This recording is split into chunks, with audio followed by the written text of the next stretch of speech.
నమస్తే, welcome to BRK. నేను చక్కల ఝాన్సీ. ఇవాళ మన స్టూడియోలో డాక్టర్ ఎస్జీవి సత్య గారు ఉన్నారు. Director and chief consultant physician for Satya Unani group of institutions, అలాగే హెల్త్ కేర్ సెంటర్స్ని కూడా నడుపుతున్నారు. దీనికి సంబంధించి మ్యానుఫ్యాక్చరింగ్ యూనిట్స్, అంటే ఫార్మసీకి సంబంధించి మ్యానుఫ్యాక్చరింగ్ యూనిట్స్ కూడా నడుపుతున్నారు. అలాగే చాలా బ్రాంచెస్ కూడా ఉన్నాయి. సో ఈరోజు మన స్టూడియోకి రావడం జరిగింది కాబట్టి మనకున్న డౌట్స్ అన్ని అడిగి మేడంతో క్లియర్ చేసుకుందాం. నమస్కారం మేడం. నమస్తే మేడం. మీరు అన్నట్టుగా అసలు ఒక్కొక్కటి మీరు చెప్తా ఉంటే వాడుతున్నవన్నీ మొత్తము అసలు ప్రాపర్గా లేవు, హెల్తీగా లేవని అనిపిస్తుంది మేడం నాకు ఇప్పుడు వింటా ఉంటే. లేదు, ఖచ్చితంగా లేదు. యాక్చువల్గా ఏంటంటే వీళ్ళు బ్రిటిషర్స్ మన ఇండియాని ఎప్పుడైతే వాళ్ళ మెయిన్ ఉద్దేశమే కొల్లగొట్టడం కదా. సో మొత్తం కొల్లగొట్టేసిన వాళ్ళు మన దగ్గర వ్యాపారం చేస్తే బాగానే ఉండు, వ్యాపారం కాదు వాళ్ళు చేసింది. ఓహో, మనల్ని దౌర్జన్యం. సో ఈ దౌర్జన్యం చేసే ఈ ప్రక్రియలో ఏమైపోయిందంటే వాళ్ళు ఇక్కడ ఎంటర్ అయ్యే టైంకి ఏమైందంటే మన దగ్గర మొత్తం వెన్న నెయ్యి తప్పించి వేరే లేదు. అసలు మిఠాయి అంటే నేతి మిఠాయి, కానీ మనకు నూనె మిఠాయి అంటే ఏంటో తెలియదు అసలు అంతకుముందు. అయితే వీళ్ళు బ్రిటిషర్స్ వచ్చి వీళ్ళు ఏం చేశారంటే ఇప్పుడు బ్రిటిషర్స్ ఎట్లుంటారో చూస్తారు కదా మీరు. వాళ్ళేమో చిటికెన్ వేలులాగా ఉంటారు, మనమేమో బొటన్ వేలులాగా ఉంటాము. మరి ఈ చిటికెన్ వేలు ఈ బొటన్ వేలు మీద ఆధిపత్యం చేయాలంటే సాధ్యమా? కాదు. సో దీన్ని చిటికెన్ వేలులాగా మార్చాలి. సో అన్నిటికన్నా ఫస్ట్ ఇంపార్టెంట్ ఏంటి, మన మెయిన్ ఆహారంలో మనకి ఉండే పెద్ద స్ట్రెంగ్త్ ఏంటి, నెయ్యి, వెన్న. అవి రెండు కట్ చేయాలి.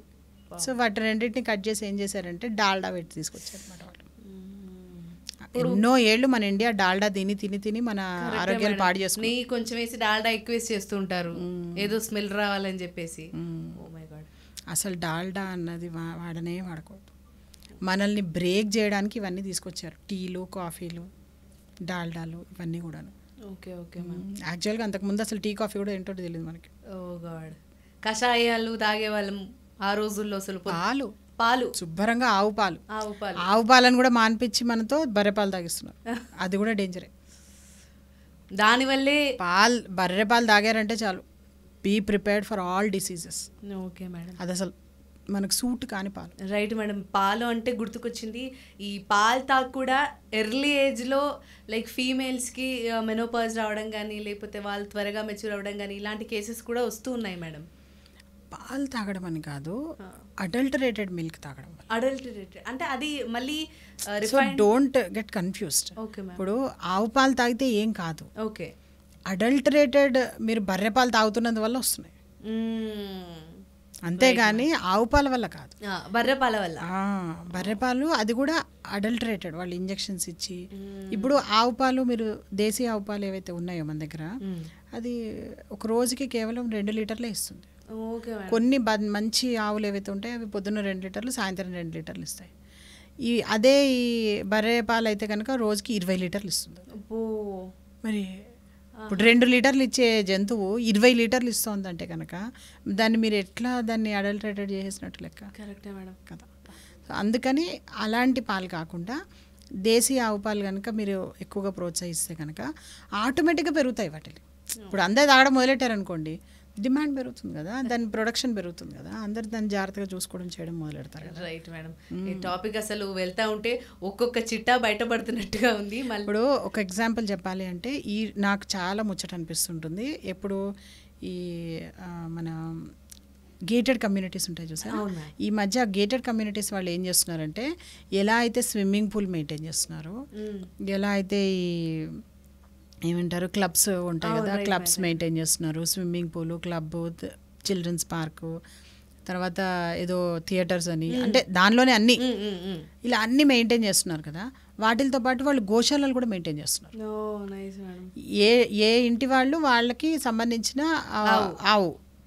సో దానికి సంబంధించిన ఏవైతే పాలు మెయింటెనెన్స్ ఏదైతుందో అందరు కలిపి మెయింటెనెన్స్. ఓకే, అండ్ పాలు ఏదైతే ఉందో వాళ్ళకి ఆ పాలు డైలీ ఆ పాలు వాళ్ళకి వెళ్ళిపోతుంటాయి అనమాట. కదా, అలాంటి కాన్సెప్ట్స్ వస్తాయి. అంతే కదా.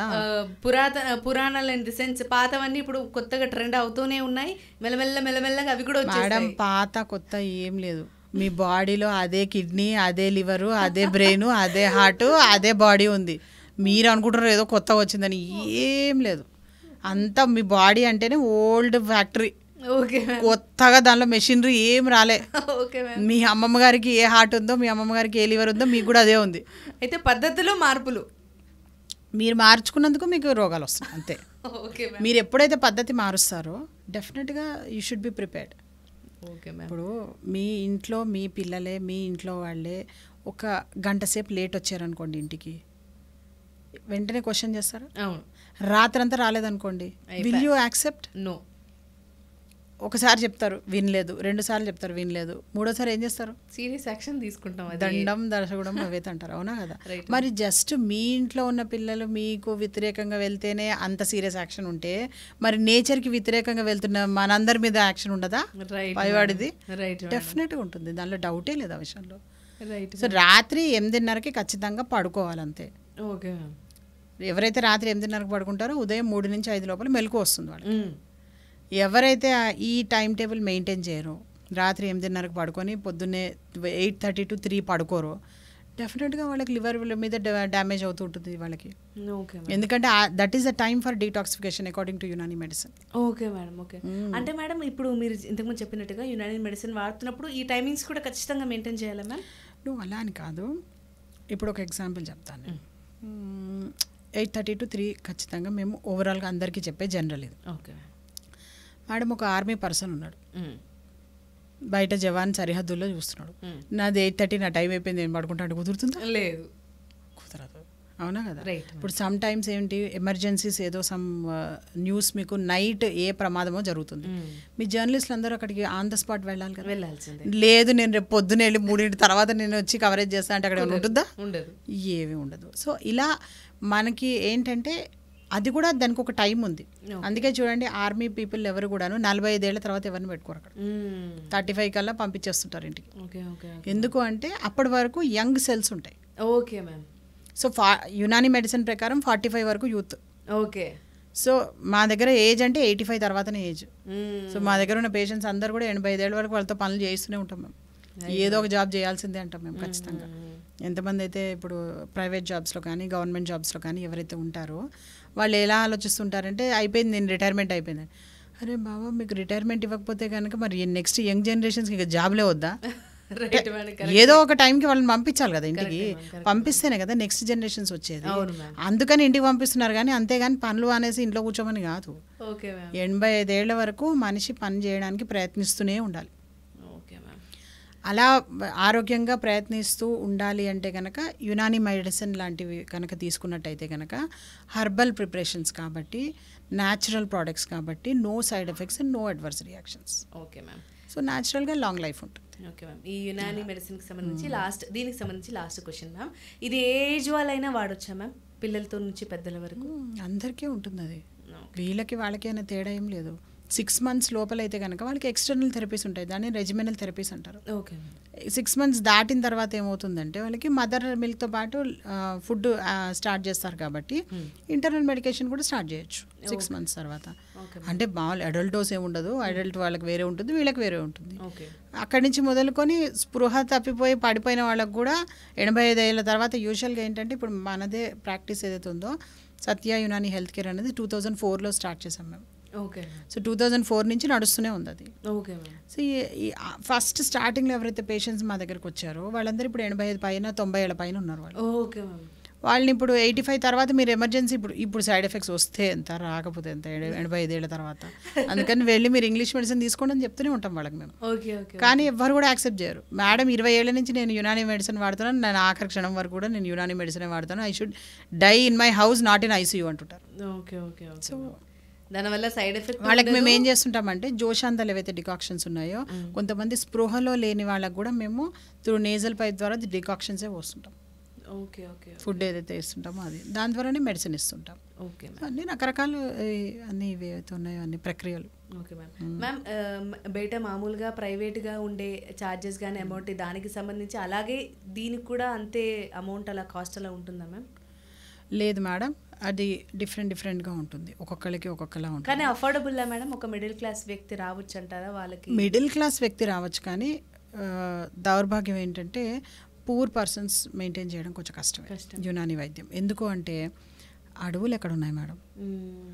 అడవులే తగ్గిపోయినప్పుడు మూలికలు తగ్గిపోతాయి కదా. పైగా యునాని మెడిసిన్ అంటే త్రూ అవుట్ మొత్తం ప్రపంచంలో దొరికే మూలికలతో తయారు చేసేది యునాని వైద్యం. కేవలం సింధు నాగరికత అంటే ఇండియాలో దొరికే మూలికలతో తయారు చేసేది ఆయుర్వేదం. తమిళనాడు అడవుల్లో దొరికే మూలికలతో తయారు చేసేది సిద్ధ వైద్యం. సో మాది మొత్తం వరల్డ్ అంతా అనేప్పటికీ ఇప్పుడు కొత్తగా జిఎస్టీలు ఇవన్నీ వచ్చాయి కదా, దాంతో బయట నుంచి వచ్చేసరికి ఇంకా ఎక్కువ పెరిగిపోయింది కదా. అలా కొంత ఇదైంది. అండ్ ఇంకోటి ఏంటంటే మేము చెప్పిన విధంగా మీరు కనుక పాటిస్తే కనుక అసలు మందుకు అవసరం ఎందుకు వస్తుంది? అక్కడ వరకు మేము తీసుకురాం కదా అసలు. ఇంకోటి ఏంటంటే ఇప్పుడు ఫర్ సపోజ్ ఎగ్జాంపుల్ చెప్తున్నాను, ఇప్పుడు హార్ట్ బ్లాక్స్ ఉన్న వాళ్ళు ఉంటారు. హార్ట్ బ్లాక్స్ ఉన్న వాళ్ళకి మీరు ఆపరేట్ చేసి అన్నీ చేసినా కానీ there is no guarantee, blocks అలాగే ఉంటాయి. ఎందుకంటే మళ్ళీ వాళ్ళ తర్వాత రెగ్యులర్ రొటీన్ వల్ల కూడా ప్రభావం పడతా. మెయిన్ దానిలో స్టంట్ వేస్తారు, మిగతా హార్ట్ అంతా బ్లాక్స్ అలాగే ఉంటాయి కదా. ఓకే ఓకే ఓకే ఓకే ఆ విధంగానా? మీరు స్టంట్ వేసారు కానీ ఓన్లీ ఒక బ్లాక్లో వేస్తారు, దాన్ని పగలగొడతారు, దానికి ఒక స్టంట్ వేస్తారు. ఈ స్టంట్ వేసినందువల్ల కూడా మళ్ళీ నష్టాలు ఉంటాయి. Okay ma'am. అసలు స్టంట్కి తర్వాత ఈ హార్ట్లో స్టంట్కి తర్వాత బైపాస్ సర్జరీ ఏదైతే ఉందో ఈ రెండింటికి అసలు వరల్డ్ హెల్త్ ఆర్గనైజేషన్ ఆథెంటిఫికేషన్ లేదు వాటికి. ఓకే. బట్ నడిచిపోతుంది అంతే. వీటికి కూడా యునానిలో మెడిసిన్ ఉందా మ్యామ్? అసలు ఉన్నదే వాటికి, వచ్చిందే యునాని మెడిసిన్ నుంచి అసలు. సో హార్ట్ బ్లాక్స్ అవన్నీ ఏం మేడం 7,000 సంవత్సరాలుగా హార్ట్ లేదా? ఉంది మ్యామ్. మరి అప్పటి నుంచి కూడా రోగాలు ఉన్నాయి కదా, హార్ట్ బ్లాక్స్ అప్పుడు కూడా ఉన్నాయి కదా. మరి అప్పుడు వీళ్ళందరూ లేరు కదా, అప్పుడు స్టంట్లు లేవు కదా. మరి అప్పుడు యునాని మెడిసిన్ తోనే మరి అందరూ 100 పైనే బతికారు కానీ లోపలైతే ఎవరు కాదు కదా. మరి వాళ్ళందరూ ఎలా బతికారు? మరి ఇప్పటికి కూడా మేము సత్య యునాని హెల్త్ కేర్ మాదే అఫీషియల్ యూట్యూబ్ ఛానల్ ఉంది, దాంట్లో మేము బిఫోర్ అండ్ ఆఫ్టర్ అన్నీ పెడుతుంటాం మేము. బిఫోర్ ఎలా ఉండింది 2D ఈకో, ఆఫ్టర్ ఎలా ఉంది 2D ఈకో, మెడిసిన్స్ వాడిన తర్వాత.